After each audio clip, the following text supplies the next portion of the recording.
ఏమైనటువంటి దైవ సంగమ పరిశుద్ధ లేఖన గ్రంథములో నుండి మనం ఈరోజు ధ్యానించబోతున్న అంశము వినాలి జాగ్రత్త.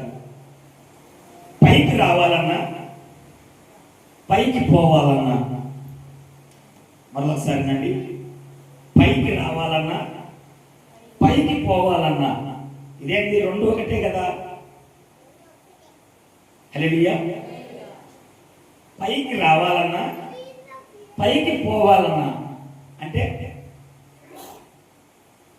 అంటే అర్థమైంది. పైకి రావటం అంటే ఎదుగుదల, పైకి పోవటం అంటే పరలోకానికి చేరటం. ఓకేనా? ఈ రెండు ఒకటే కదా. రెండు పైకి పైకి అని ఉన్నాయి కదా అని అనుకోమాకండి. ఆ పైకి వెళ్ళాలన్నా పైకి రావాలన్నా మనం ఏం చేయాలి అన్నటువంటిది పరిశుద్ధ లేఖన గ్రంథం మనకు నేర్పిస్తుంది. ఏం నేర్పిస్తుంది, ఏం చేయాలని చెప్తుంది అన్నటువంటి సంగతులను ధ్యానిస్తూ ముందుకు సాగుదాం. దేవుని నామమునకు మహిమ కలుగును గాక. పరిశుద్ధ లేఖన గ్రంథములో నుండి హెజ్కేలు గ్రంథము 3వ అధ్యాయము మొదటి 3 వచనాలను చదువుకొని ముందుకు సాగుదాం. మరియు ఆయన నాతో ఇలాగూ సెలవిచ్చెను, నరపుత్రుడా, నీకు కనబడిన దానిని భక్షించుము, ఈ గ్రంథము భక్షించి ఇశ్రాయేలు యొద్దకు పోయి వారికి ప్రకటన చేయుము. నేను నోరు తెరవగా ఆయన ఆ గ్రంథము నాకు తినిపించి, నరపుత్రుడా, నేను ఇచ్చుచున్న ఈ గ్రంథము ఆహారముగా చేసుకుని దానితో నీ కడుపు నింపుకోనమని నాతో సెలవీయగా నేను దానిని భక్షించి తిని అది నా నోటికి తేనె వలె మధురముగా ఉండెను. ప్రేమైనటువంటి దేవుని జనాంగమా, ఈరోజు మనము ధ్యానిస్తున్నటువంటి ఈ మాటలో ముఖ్యంగా గమనించాల్సినటువంటి మాట ఏమిటంటే, ఇక్కడ చదివినటువంటి లేఖన భాగంలో భక్తుడికి తెలియపరుస్తున్నటువంటి మాట ఏమిటంటే, 2వ అధ్యాయంలో మొదటి అంశంలో నరపుత్రుడా నువ్వు చక్కగా నిలవబడుము అని చెప్తుంది. 3వ అధ్యాయము మొదటి 3 వచనములలో రాయబడుతున్నటువంటి సంగతి ఏమిటంటే, ఒక గ్రంథము తీసుకొని వచ్చిందంట, ఆ గ్రంథమును ఆహారముగా తీసుకోమని చెప్తున్నాడు. ఇప్పుడు ఆ చూపబడిన గ్రంథం ఏంటిది అంటే, ఈరోజు మనందరి దగ్గర ఉన్నటువంటి ఈ పరిశుద్ధ లేఖన గ్రంథం మనకి ఇవ్వబడినటువంటి ప్రామాణికమైనటువంటి ఒక గ్రంథం. ఈ గ్రంథమును తండ్రి అయినటువంటి దేవుడు మనకిచ్చి మనకు చెప్తున్నటువంటి మాట ఏమిటంటే, దానిని మీరు భక్షించండి అని చెప్తున్నారు. భక్షించడం అంటే తినటం, దానిని తినమని చెప్తూ ఉన్నాడు. అదేంటిది? ఇది పేపర్ కదా, బుక్ కదా, దీని ఎలా తింటాము అన్నటువంటి ఒక సదోద్దేశం మనకు ఆడుతుంది. అసలు ఈ గ్రంథము ఏమై ఉన్నది అన్నటువంటి సంగతి యోహాను గారు రాసినటువంటి శుభవార్తలో మొదటి అధ్యాయంలో మొదటి వచనములో రాయబడుతున్న సంగతి, ఆదియందు వాక్యం ఉన్నది, ఆ వాక్యము దేవుని యొద్ద ఉన్నది, ఆ వాక్యమే దేవుడై ఉన్నాడు. దేవునికి స్తోత్రం కలుగును గాక. ఇప్పుడు ఈ పరిశుద్ధ లేఖన గ్రంథంలో మనకు కనబడుతున్నటువంటి సంగతి ఏంటిది అంటే, అది వాక్యము. ఏంటిది? ఇది వాక్యము. ఈ వాక్యాన్ని ఆయన తినమని చెప్తున్నారు మనకు. అదేంటిది? ఆయన తినమని చెప్పడం ఏంటిది? అవును, ప్రభువైనటువంటి యేసుక్రీస్తు తన శరీర రక్తము తెచ్చి, నా శరీరమును తిని నా రక్తమును త్రాగండి అని చెప్తున్నాడు. ఇది రాసిన మొదటి పత్రిక 11వ అధ్యాయంలో ఈ మాటలు మనకు కనబడతాయి. నా శరీరమని అంటే ప్రభు యొక్క శరీరమని రక్తమని వివేచింపక తిని త్రాగువాడు తనకు తాను శిక్షని కలిగించుకుంటున్నాడు అన్నటువంటి మాట కూడా అక్కడ పొందుపరచబడింది. అయితే అది ఒక నూతనమైనటువంటి నిబంధనగా కూడా ప్రభువైనటువంటి యేసుక్రీస్తు మనకి ఇచ్చాడు. అయితే ఇప్పుడు నా వర్షన్ ఏంటంటే భక్షించమని చెప్తున్నాడు, అంటే తినమని చెప్తున్నాడు. అంటే అర్థం ఏమిటి? ఈ గ్రంథాన్ని కూడా తినమని చెప్తున్నాడు. ఈ గ్రంథాన్ని తినమని అంటే మీరు వారం వారం ఒక బైబుల్ తింటే ఆ బైబుల్ ప్రింట్ చేసేటువంటి వాళ్ళు కొన్ని కోట్లు సంపాదించవచ్చు. ఎందుకంటే వారం వారం ఒక బైబుల్ తింటాం కాబట్టి. బైబుల్ తినమని చెప్పింది వాక్యమైనటువంటి దేవుణ్ణి అభ్యసించాలని చెప్తున్నాడు. వాక్యమైనటువంటి దేవుణ్ణి మన శరీరంలోకి జీర్ణించుకోవాలని చెప్తున్నాడు. వాక్యమైనటువంటి దేవుణ్ణి మన నడతల్లోనికి మార్చుకోవాలని చెప్తున్నాడు. వాక్యమైనటువంటి దేవుణ్ణి మన స్థితిగతులలో మనం దానిని పొందుపరుచుకొని ఆ స్వభావంలోనికి వెళ్ళాలని చెప్తూ ఉన్నాడు. నా ప్రేమైనటువంటి దేవుని బిడ్డలారా, వాక్యం యొక్క వెలుగు మనం గమనించినట్లయితే ఆ కింద వచ్చినటువంటి మాట, మరియు ఆయన నాతో ఎలాగో సెలవిచ్చును, నరపుత్రుడా నీవు బయలుదేరి ఇశ్రాయేలు యొద్దకు పోయి నా మాటలు వారికి తెలియజెప్పుము. దేనికి తినమని చెప్తున్నాడు? ఇశ్రాయేలు ప్రజలకు నువ్వు వెళ్ళి ప్రకటించాలంటే ఇప్పుడు ఏం చేయాలి? నువ్వు తినాలి. దేవునికి స్తోత్రం కలుగును గాక. ఏమండి, అన్ని జనుల దగ్గరికి వెళ్ళి ఈ వాక్యాన్ని నువ్వు పంచుకోవాలంటే ఇప్పుడు ఏం చేయాలి? ఈ వాక్యాన్ని నీవు భుజించాలి. అంటే వినగలిగినటువంటి స్థితి ఎప్పుడైతే మన దగ్గర ఉంటుందో, అది మన శరీరంలోనికి ఎప్పుడైతే వెళ్తుందో, అది మన హృదయంలోనికి చేర్చుకోబడుతుందో, హృదయంలో భద్రపరచుకోబడుతుందో, అప్పుడు అది మనతో ఉన్నట్లు, మనలో ఉన్నట్లు. ఆ విధంగా తీసుకున్నటువంటి దాన్ని, గ్రహించినటువంటి దాన్ని వెళ్ళి ప్రకటన చేసేదానికి అవకాశం ఉంటుందని ప్రభువైనటువంటి దేవుడు చెప్తున్నాడు. ఈరోజు నీవు తినమని చెప్తున్నది దేనికయ్యా అంటే నువ్వు ప్రకటన చేయాలి. అందుకే ఇర్మియా గ్రంథంలో చక్కగా ఒక మాట రాయబడింది. 1వ అధ్యాయం 9వ వచనంలో ఆయన వాక్కు మన నోటిలో ఉండేటువంటి విధంగా ఉంటుందని చెప్తున్నాను. దేవునికి స్తోత్రం కలుగును గాక. చదువురా.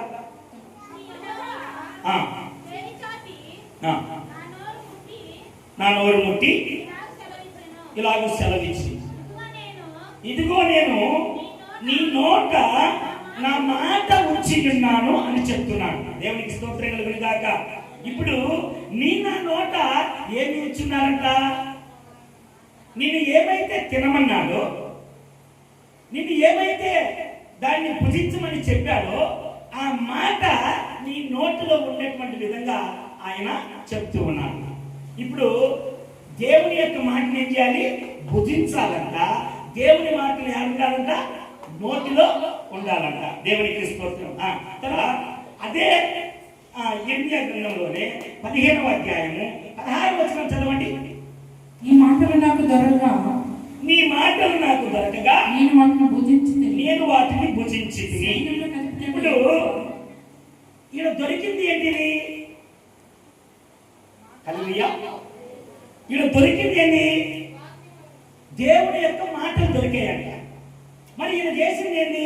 నీ మాటలు దొరకగా నేను విన్నాను అన్నాడా?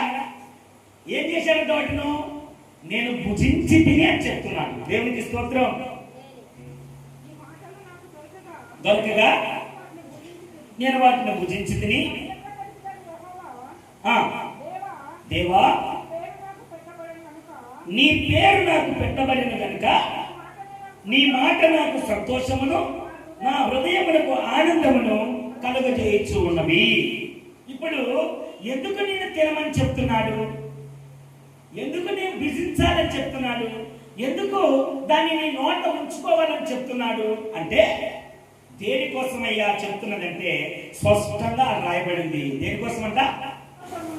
సంతోషమును, నా హృదయానికి ఆనందమును కలుగు చేయించు ఉన్నవి.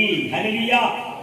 నీ హృదయానికి సంతోషం కావాలంటే, ఆనందం కావాలంటే ఈ సత్యమైనటువంటి ఈ వాక్యాన్ని నువ్వు భుజించాలి, నీ నోట ఉంచుకోవాలి.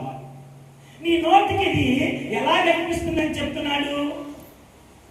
హెచ్కేల్ గ్రంథం 3వ అధ్యాయంలో 4వ వచనం నుంచి చదువుకుంటూ పోతే అక్కడ రాయబడినటువంటి మాటలు ఏమన్నాడంటే, నీ మాటలు నా నోటికి మధురముగా కనబడుతున్నాయి అన్నట్టుగా మాట్లాడతారు. అక్కడ ఎలా ఉన్నాయంట? తేనె వలె మధురంగా ఉన్నాయి అని చెప్తున్నాడు. ఎవరి మాటలు? దేవుని యొక్క మాటలు. తినమని చెప్పినటువంటి ఈ వాక్యం అన్నటువంటిది, తినమని చెప్పినటువంటి, భుజించమని చెప్పినటువంటి, భక్షించమని చెప్పినటువంటి దేవుని యొక్క మాట. దేవుని యొక్క మాట అంటే దాని అర్థము దేవుడే. ఏమండి? దేవుడే. ఆ దేవుడిని మనం స్వీకరిస్తున్నప్పుడు అది మనకు సంతోషాన్ని ఇస్తుందంట, ఆనందాన్ని ఇస్తుందంట. మన నోటికి అది తేనెవలే ఉంటుందంట, మన కడుపుకు అది చేదుగా అనిపిస్తుందట. అక్కడ చదివితే అవే మాటలు కనబడతాయి.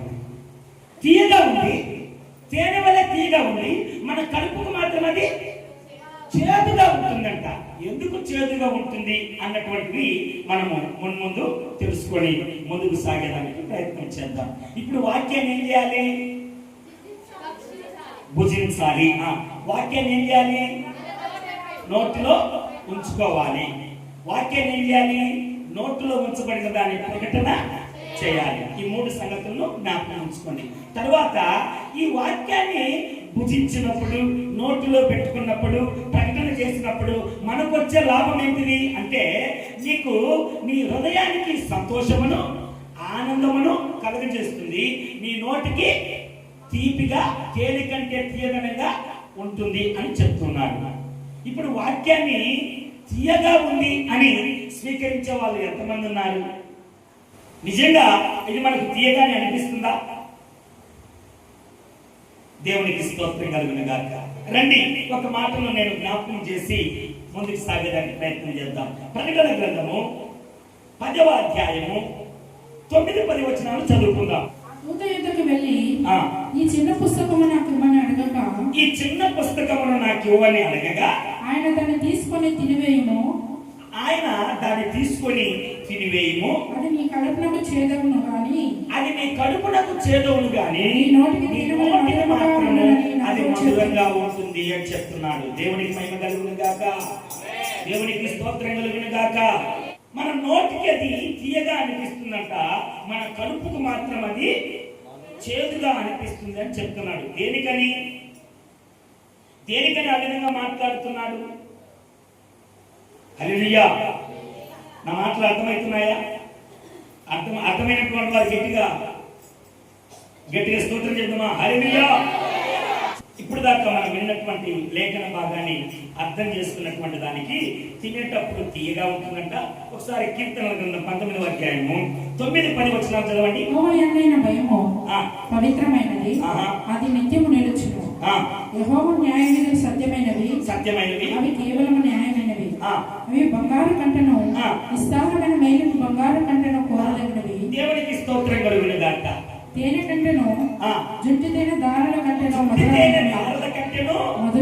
మధురముగా ఉంటుందంట. ఇప్పుడు దేవుని యొక్క వాక్యం అన్నటువంటిది మనకెందుకు మధురంగా అనిపిస్తుందంటే, ఆయన మాటలు మన జీవితాలను మార్పు చెందించేటువంటి మాటలు. ఆయన మాటలు మన బ్రతుకును మార్చగలిగినటువంటి మాటలు. ఆయన మాటలు మన యొక్క పరిస్థితులను మార్చగలిగినటువంటి మాటలు. కనుక అవి మనకు తీయగా ఉన్నవి, మన హృదయానికి ఆనందంగా ఉన్నది, సంతోషాన్ని ఇస్తూ ఉన్నాయి. నా ప్రేమైనటువంటి దేవుని జనాంగమా, మరి అలాంటి మాటలను మనం ఎందుకని నిర్లక్ష్యం చేస్తున్నాము? ఎందుకని వాటిని మనము గ్రహిస్తలేము? ఎందుకు వాటితో మనం ముందుకు సాగుతలేము? ఎందుకు వాటిని తింటలేము? ఎందుకు పెడచెవిన పెడుతున్నాము? వినట్టుగా ఎందుకని జీవిస్తూ ఉన్నాము? ఎందుకని మనం ఆ విధంగా చేస్తలేము అంటే, నా ప్రేమైనటువంటి దేవుని బిడ్డలారా, ఆ విధంగా భక్షించిన, ఆ విధంగా తిన్న, ఆ విధంగా స్వీకరించిన వ్యక్తి ఎలాంటి మార్పును పుంజుకున్నాడు, తీసుకోనటువంటి వారు ఎలాంటి స్థితిని కలిగి ఉన్నాడు అన్నటువంటి సంగతులను కూలంకుషంగా ఒక వ్యక్తిని మీ ముందుకు తీసుకురావాలని అనుకుంటున్నాను. ఇక మీదట పాపము చేయకుండా వెళ్ళము. ఎవరితో చెప్పాడు? సమరయ స్త్రీతో చెప్పాడు. వ్యభిచారంతో పట్టుబడినటువంటి స్త్రీతో, తరుముబడుతున్నటువంటి స్త్రీతో, ఇంకా ఎక్కిరించబడుతున్నటువంటి స్త్రీతో, దెబ్బలు తింటున్నటువంటి స్త్రీతో చెప్పినటువంటి సంగతి ఏమిటంటే, అమ్మా నిన్ను వారు తరుముకుంటూ వచ్చారు కదా, ఎవరైనా నిన్ను శిక్షించారా అని అడిగాడు. అడిగిందా? అడిగితే ఏమన్నాడు? లేదయ్యా, నన్ను ఎవరు శిక్షించలేదు అని చెప్పింది. వెంటనే ఆయన ఏమన్నది? నన్ను శిక్షించలేదు అనగానే ప్రభువైనటువంటి యేసుక్రీస్తు, అయితే నేను కూడా నిన్ను శిక్షించును. ఏం చేయాలంట? వెళ్ళి ఇక మీదట పాపము చేయమాకు అన్నాడు. దేవునికి స్తోత్రం.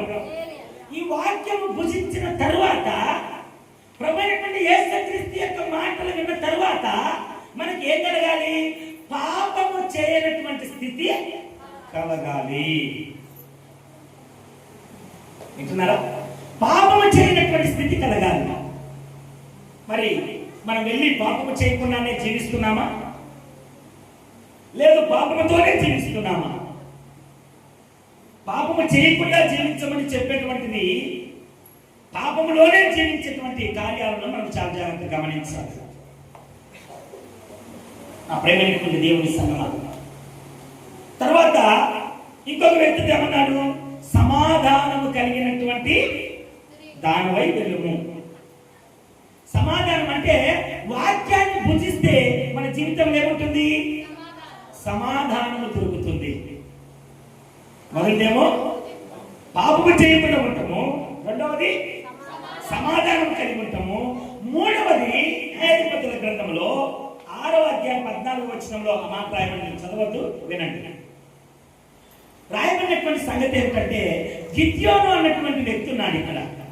ఈ గిద్యోను అన్నటువంటి వ్యక్తి ఏ రోడ్డు చోటున దాక్కున్నటువంటి వ్యక్తిగా కనబడుతున్నాడు.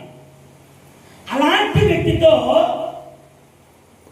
తండ్రి అయినటువంటి దేవుడు చెప్తున్నటువంటి సంగతి ఏమిటంటే, ఇశ్రాయేలు పక్షాన నీవేం కావాలి? యుద్ధానికి వెళ్ళు అని చెప్తున్నాడు. ఆయన అంటున్నాడు, అయ్యా ఇశ్రాయేలులో కనిష్టమైనటువంటి వారు మేము, నా వల్ల ఏదైతుంది అన్నట్టుగా మాట్లాడుతున్నాడు. కానీ తనతో చెప్పిన వాడి యొక్క మహదైశ్వర్యాన్ని గ్రహించలేనటువంటి స్థితిలో ఈనాడు క్రైస్తవ్యం ఉంది. ఆ తర్వాత గిద్యోను బలపరిచి స్థిరపరిచి వెళ్ళినటువంటి ఆ యుద్ధాన్ని విజయ పతాకంలోనికి నడిపించినట్లుగా మనం చూస్తున్నాం. ఈరోజు మనం కూడా మనతో చెప్తున్నటువంటి ఈ మాటలను మనం భక్షించినప్పుడు, తిన్నప్పుడు గిద్యోను లాగా అనేకమైనటువంటి శ్రమలు, ఇరుకులు, ఇబ్బందులు అన్నటువంటి ఏదైనా సరే, అది మరణకరమైనటువంటి స్థితి అయినా సరే, దాన్ని మనము జయించవచ్చును. ఆ విధంగా మార్పు చెందినటువంటి ఒక వ్యక్తిని మీకు పరిచయం చేయాలని ఆశపడుతున్నాను. ఆది కాండము 32వ అధ్యాయము 26వ వచనాన్ని చదవండి.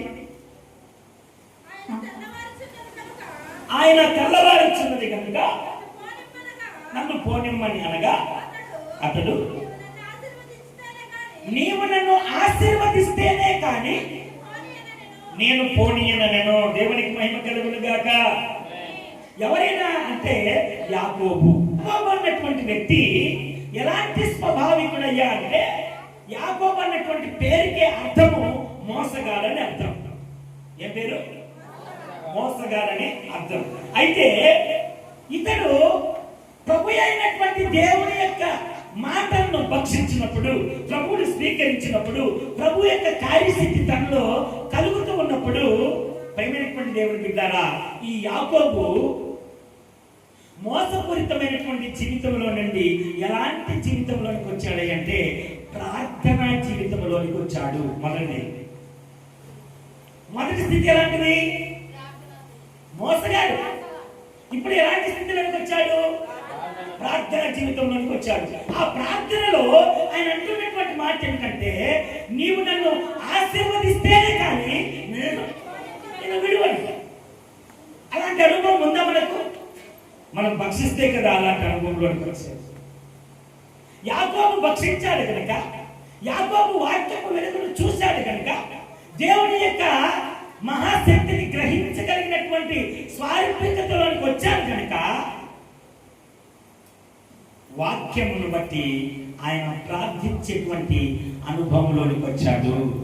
మొదటి మార్గం ఎలా ఉంది మన ప్రార్థన జీవితం? యాకోబు ఆశీర్వదించేదాకా నేను నీ పాదములు వదలయ్యా అన్నట్టుగా మాట్లాడుతున్నాడు. మనము 10 నిమిషాలు కూడా ప్రభు పాదాలు పట్టుకొని కూర్చోలేము. హల్లెలూయా. భూ సంబంధమైనటువంటి ఆశీర్వాదాల కొరకు పరిగెడుతున్నటువంటి యాకోబు, భూ సంబంధమైనటువంటి ఎదుగుదలకు ఆశపడుతున్నటువంటి వ్యక్తిగా ఉన్నటువంటి యాకోబు మోసగించాడు. తండ్రిని మోసగించాడు, అన్నను మోసగించాడు, ఏమండి మామను మోసగించాడు. అన్ని మోసాలే. అంటే శారీరకమైనటువంటి ఎదుగుదల కోసము ప్రయాసపడుతున్నాడు. అలాంటి వ్యక్తి ఇప్పుడు దేనికోసము ప్రయాసపడుతున్నాడు అంటే శారీరకమైనటువంటి వాటిని విడిచిపెట్టి ప్రార్థనలో ఆధ్యాత్మికమైనటువంటి ఆశీర్వాదం కొరకు నువ్వు నన్ను ఆశీర్వదిస్తేనే విడిచిపెడతానంటున్నాడు. అంటే ఇప్పుడు ఏ రకమైన ఆశీర్వాదము?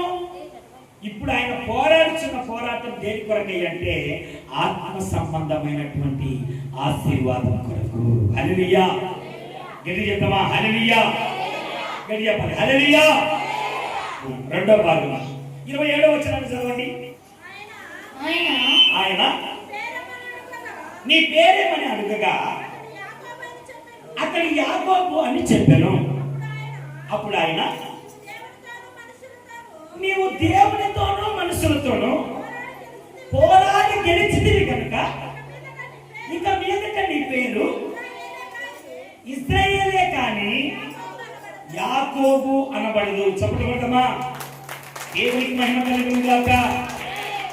భూ సంబంధమైనటువంటివి వెతుకుతున్న సమయం అంతా కూడా ఇతని పేరు ఏమైనది? యాకోబుగా ఉన్నాడు. యాకోబు అంటే మోసగాడిగా ఉన్నాడు. కానీ ఆత్మ సంబంధమైనటువంటివి ఎప్పుడైతే వెతకడం స్టార్ట్ చేశాడో అప్పుడు పేరు మార్చబడింది. ఏమనంటే ఇశ్రాయేలు అని. ఏమని? ఇశ్రాయేలుగా మార్చబడ్డాడు. ఇశ్రాయేలు అంటే అర్థము దేవుని యొక్క కుమారుడు, లేదా ఆయన కుమార్తె. స్త్రీ అయితే కుమార్తె, పురుషుడైతే కుమారుడు. దేవుని యొక్క పిల్లలుగా మార్చబడుతున్నారు. ఈరోజు మనం కూడా నా ప్రేమైనటువంటి దేవుని సంగమా రక్షణ తీసుకున్నటువంటి అనుభవంలోనికి వచ్చినాక మన పేరు మార్చబడుతుంది. ముందు జీవితంలో అబద్ధాలు ఉండొచ్చు, ముందు జీవితంలో కక్షలు ఉండొచ్చు, ముందు జీవితంలో గొడవలు ఉండొచ్చు, ముందు జీవితంలో బూతులు ఉండొచ్చు. ఏమండి? వాటి నుండి యాకోబు ఏ విధంగా అయితే భూ సంబంధమైనటువంటి వాటిని విడిచిపెట్టగా పేరు మార్చబడిందో మనం కూడా భూ సంబంధమైనటువంటి వాటిని విడిచిపెట్టినప్పుడు పరిశుద్ధాత్మ దేవుడు ప్రేరేపణ చొప్పున సేవకుడు పేరును మారుస్తాడు. హల్లెలూయా. ఈరోజు మీ పేరు మార్చబడిన తర్వాత నువ్వేమైనావు? యాకోబు అయితే ఆత్మీయమైనటువంటి ఆశీర్వాదం కొరకు ప్రార్థించే వ్యక్తిగా ఉన్నాడు. ఆత్మీయమైనటువంటి పోరాటంలో ఆయన గెలిచినటువంటి అనుభవంలో ఉన్నాడు కనుక ఇప్పుడు ఎలా ఉన్నాడు? ఆయన మార్చబడినటువంటి స్థితిలో, పేరు కూడా మార్చబడినటువంటి స్థితిలో ఉన్నాడు. దేవునికి స్తోత్రం కలుగును గాక. హల్లెలూయా. నిన్ను ఇప్పుడు కూడా అంటే బిఫోర్ క్రైస్ట్ ఆఫ్టర్ క్రైస్ట్ అన్నట్టుగా క్రీస్తుని ఎరిగిన తర్వాత క్రీస్తుని ఎరగక ముందు, క్రీస్తుని ఎరగక ముందు ఒరే మోసగాడా అని పిలిచినటువంటి వాడు క్రీస్తుని ఎరిగిన తర్వాత కూడా నేను సరదా కోసమైన ఓరా మోసగాడా అని అంటున్నాడంటే ఇప్పుడు నువ్వు మార్పు చెందినట్ల చెందనంట. హల్లెలూయా. 31వ వచనం చదవండి. అందులోనే అతడు సూర్యోదయమాయను. అప్పుడు అతడు నడిచెను. అందుచేత ఆయన యాకోబు ఏదంట? తొడగూటి మీద తుంటి నరము కొట్టినందున ఆ, ఆ, ఆ, ఆ. దేవునికి స్తోత్రం కలుగును గాక. పాదాలు పట్టుకొని విడవట్లేదు. అరే నాన్న తెల్లారుతుందిరా, ఇక నన్ను వదులు అన్నగానే విడిచిపెట్టలేటువంటి అనుభవంలో ఉన్నారు. అలాంటి సమయంలో విడిచిపెట్టుకుంటే విడిపించని కాదు జాడించినట్లుగా అనగానే ఈ తొట్టిలో ఉన్నటువంటి అది ఇరిగిపోయింది. ఇప్పుడు తొట్టిలో నరం తిరిగితే చక్కగా నడుస్తాడా? నడవడు. ఎలా నడుస్తాడు? కుంటుకుంటూ నడుస్తాడు. అయితే దేవుని యొక్క ప్రత్యక్షత వాక్యాన్ని భుజించి ప్రార్థనాపరుడిగా ఉండి పేరు మార్చబడినటువంటి ఈ వ్యక్తి మానవులకు ముందేమో సక్రమంగా నడుస్తున్నాడు, ఆధ్యాత్మికంగా కుంటితనంలో ఉన్నాడు. కానీ ఇప్పుడు ఆధ్యాత్మికంగా బలమైనటువంటి స్థితిలో ఉన్నాడు, శారీరకంగా కుంటి నడతలో నడుస్తూ ఉన్నాడు. అందుకే మనం ఇందాక ఒక పాట కూడా, నీవెన్నాళ్ళు రెండు తలంపులతో కుంటి కుంటి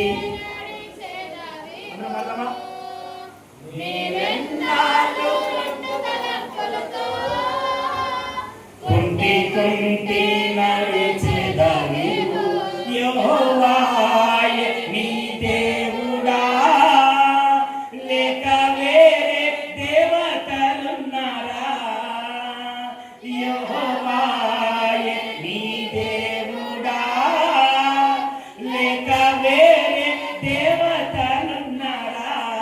నీవెన్నాళ్ళు రెండు తలంపులతో కుంటి కుంటి నడిచెదవివు. హల్లెలూయా. ఆధ్యాత్మికంగా యాకోబు ఇప్పుడు బలమైనటువంటి స్థితిలో ఉన్నాడు, శారీరకంగా కుంటేటువంటి అనుభవంలోకి వచ్చాడు. మరి ఇప్పుడు నువ్వు శారీరకంగానూ ఆధ్యాత్మికంగానూ నీ నడత ఏమైనది? లోకంలో ఉన్నటువంటి ఆశలకు పరిగెత్తున్నప్పుడు కుంటైనటువంటి అనుభవం కలిగి ఉన్నాడు యాకోబు. కానీ ఇప్పుడు స్థిరమైనటువంటి బలమైనటువంటి స్థితిలో గెలిచినటువంటి అనుభవంలో ఉంటున్నాడు. నా ప్రేమైనటువంటి దేవుడు బిడ్డారా, నడత మారింది. క్రీస్తుని ఎరుగక ముందు, క్రీస్తుని ఎరిగిన తరువాత నీ నడక మారిందా? నడక అంటే నడిచే పద్ధతేనా? నీ ప్రవర్తన మార్పులోనికి రావాలి. యాకోబు ప్రవర్తన మార్పులోనికి వచ్చింది కనుకనే పేరు మారబడింది. మార్పులోనికి రావడానికి కారణం ఏంటంటే ప్రార్థనలో గెలిచినటువంటి వాడుగా కనబడుతున్నాడు. నడిచే పద్ధతేనా? నీ ప్రవర్తన మార్పులోనికి రావాలి. యాకోబు ప్రవర్తన మార్పులోనికి వచ్చింది కనుకనే పేరు మారబడింది. మార్పులోనికి రావడానికి కారణం ఏంటంటే ప్రార్థనలో గెలిచినటువంటి వాడుగా కనబడుతున్నాడు. దేవునికి స్తోత్రం. హల్లెలూయా, హల్లెలూయా. దేవునికి స్తోత్రం కలుగును గాక. ఆమేన్. కనుక నా ప్రేమైనటువంటి దేవుడు బిడ్డలారా, వాక్యాన్ని భుజిస్తే ఏం మారుతుంది? నీ నడత మారుతుంది, నీ పేరు మారుతుంది, నీ ప్రార్థన జీవితం మారుతుంది. మొదట ఏంగా మార్చబడ్డాడు? ప్రార్థనా పరుడుగా మార్చబడ్డాడు. రెండవది పేరు మార్చబడింది. మూడవది నడత మార్చబడింది. నాలుగవది సాగిలపడేటువంటి అనుభవంలోనికి వచ్చాడంటే తగ్గింపు అనుభవంలోనికి వచ్చాడు. వాక్యము అనగా ఉపదేశం వింటున్నాం, కానీ ఉపదేశం యొక్క ఫలము, ఆ జీవితము మన శరీరం నందు కనబడతలేదు. కనబడేటువంటి విధంగా మనం మార్పులోనికి వచ్చి ప్రభు యొక్క ఔన్నత్యాన్ని గ్రహించి ముందుకు సాగాలని కోరుకుంటూ ఈ 4 మాటలు ముగిస్తున్నాను. దేవునికి మహిమ కలుగును గాక.